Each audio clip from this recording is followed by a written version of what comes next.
ஆஷாட குப்தா நவராத்திரி மற்றும் மகா குப்த நவராத்திரி எப்போது வருகிறது? ஆஷாட நவராத்திரி சிறப்பு அலங்காரம் சரியான பூஜை நேரம், தேதி மற்றும் அதன் முக்கியத்துவத்தை அறிந்து கொள்ளலாம் வாங்க. பெண் சக்தியை போற்றும் நோக்கத்துடன் 9 நாட்கள் இரவில் செய்யப்படும் வழிபாட்டிற்கு நவராத்திரி பூஜை என்று பெயர்.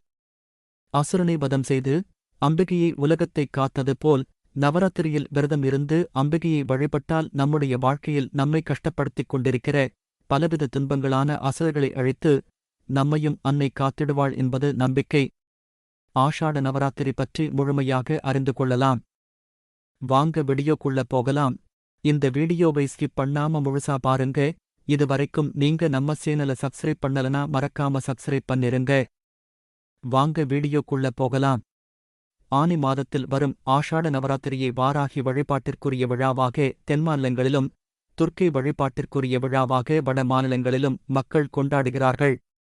இதனை ஆஷாட குப்த நவராத்திரி என்றும் வடமாநிலங்களில் குறிப்பிடுகிறார்கள். உலகத்தைக் காக்கும் அன்னையான பராசக்தியை போற்றும் விதமாக இந்த நவராத்திரி விழா கொண்டாடப்படுவது வழக்கம். வட மாநிலங்களில் மிக சிறப்பாக கொண்டாடப்படும் ஆஷாட நவராத்திரியை சாகம்பரி நவராத்திரி அல்லது காயத்ரி நவராத்திரி என்றும் சொல்லுவதுண்டு. நவராத்திரியின் முதல் 3 நாட்கள் இச்சா சக்தியாகவும், அடுத்த 3 நாட்கள் ஞான சக்தியாகவும், கடைசி 3 நாட்கள் கிரியா சக்தியாகவும் அன்னையை போற்றி வழிபடும் காலம் நவராத்திரியாகும். கோவில்களிலும் வீடுகளிலும் கலசம் அமைத்து அதில் அம்பிகையின் சக்தியை ஆகானம் செய்து 9 நாட்களும் பலவிதமான வடிவங்களில் அன்னையை அலங்கரித்து மகிழ்வித்து அன்னை துர்காவின் சித்தி மற்றும் ஆசீர்வாதங்களை அடைவதற்கு இந்த நேரம் முக்கியமானதாக கருதப்படுகிறது. அம்பிகையை 9 விதமான வடிவங்களில் வழிபடுவது நவராத்திரி வழிபாடாகும். ஒரு ஆண்டில் 4 வகையான நவராத்திரிகள் கொண்டாடப்படுவது வழக்கம். ஆஷாட நவராத்திரி, ஷியாமளா நவராத்திரி, சாரதா நவராத்திரி, வசந்த நவராத்திரி என 4 வகையான நவராத்திரிகள் கொண்டாடப்படுகின்றன.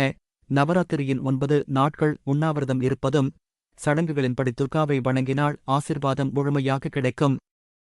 குப்த நவராத்திரியின் போது துர்கா தேவியின் ஆசீர்வாதத்தைப் பெற நீங்கள் ஜபிக்கக்கூடிய மந்திரங்களை இங்கே குறிப்பிடுகிறோம். 1. ஜெயந்தி மங்கள காளி பத்ரா காளி கபாலினி துர்கா கமா சிவ தாத்ரி ஸ்வாஹா ஸ்வதா நமோஸ்துதே. 2. சர்வ மங்கள மாங்கலியே சிவே சர்வார்த்த சாதிகே ஷரணியே திரியம்பிகே கௌரி நாராயணி நமோஸ்துதே. 3. சர்வபாத வினிர்முக்தோ தன் தனியே சுதன்விதா மனுஷ்யோ மத் பிரசாதேன் பவிஷ்யதே ந சம்சய. ஆஷாத் குப்த நவராத்திரி எப்போது தொடங்கும்? இந்த ஆண்டு ஆஷாத் குப்த நவராத்திரி ஜூலை 6 சனிக்கிழமை தொடங்கி ஜூலை 15 திங்கள் வரை தொடரும். இந்த முறை குப்த நவராத்திரி 10 நாட்கள் தொடரும். சதுர்த்தி திதி அதிகரிப்பதால் நவராத்திரி 10 நாட்கள் நீடிக்கும்.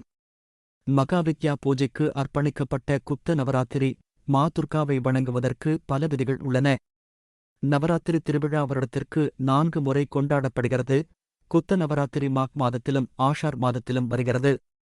இந்த குப்த நவராத்திரி அன்று துர்கா தேவியை வழிபட்டால் 10 மகாவித்யாக்கள் நிறைவேறும் என்று கூறப்படுகிறது. குப்த நவராத்திரி அன்று காளி தேவி, லலிதா தேவி, புவனேஸ்வரி தேவி, தாரா, பைரவி தேவி, தூமாவதி தேவி, சின்னமஸ்திகா தேவி, பகலாமுகி தேவி, கமலா தேவி மற்றும் மாதங்கி தேவி ஆகியோர் வழிபடப்படுவார்கள். இது முக்கியமான 10 மகாவித்யங்கள் சக்தியின் மிகவும் வலிமையான 10 வடிவங்களாக கருதப்படுகின்றன. குப்த நவராத்திரியின் போது துர்கா தேவி மறைவான வழியில் வழிபடப்படுகிறார். குப்த நவராத்திரி நேரடியாக தந்திர வித்யாவுடன் தொடர்புடையது. அனைத்து சாதகர்களும் தந்திரிகளும் இந்த நாட்களில் துர்கா தேவியை வணங்கி தேவியின் ஆசீர்வாதத்தைப் பெறுகிறார்கள். ஹவன் செய்தல், தாந்திரிக மந்திரம் ஜபித்தல், ஷபர் மந்திரம் ஜபித்தல், தியானம் செய்தல், அத்தியோகம் மற்றும் கடுமையான விரதத்தை கடைபிடித்தல் போன்ற பல்வேறு பூஜை சடங்குகளை செய்து அனைத்து சாதகர்கள் மற்றும் தந்திரிகளுக்கு சித்தி செய்ய இது சரியான நேரம்.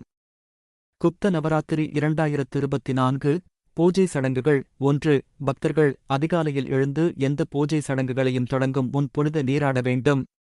2. வீட்டை சரியாகவும் குறிப்பாக உங்கள் பூஜை அறையை சுத்தம் செய்யவும். 3. நல்ல சுத்தமான பாரம்பரிய உடைகளை அணிந்து ஒரு மரப்பலகையை எடுத்து பலிபீடம் அமைக்க விரும்பும் இடத்தில் வைக்கவும். 4. துர்கா தேவியின் சிலையை வைத்து தூய தேசினை கொண்டு தீபம் ஏற்றவும். 5. சிலைக்கு மாலை, துப்பட்டா, திலகம், சிந்தூர் போன்றவற்றை வைத்து அலங்கரித்து ஒரு கலசம் நிறைய தண்ணீர் எடுத்து சிறிது அரிசியை பரப்பி அந்த கலசத்தை வைத்து அதன் மீது தேங்காயை வைக்க வேண்டும்.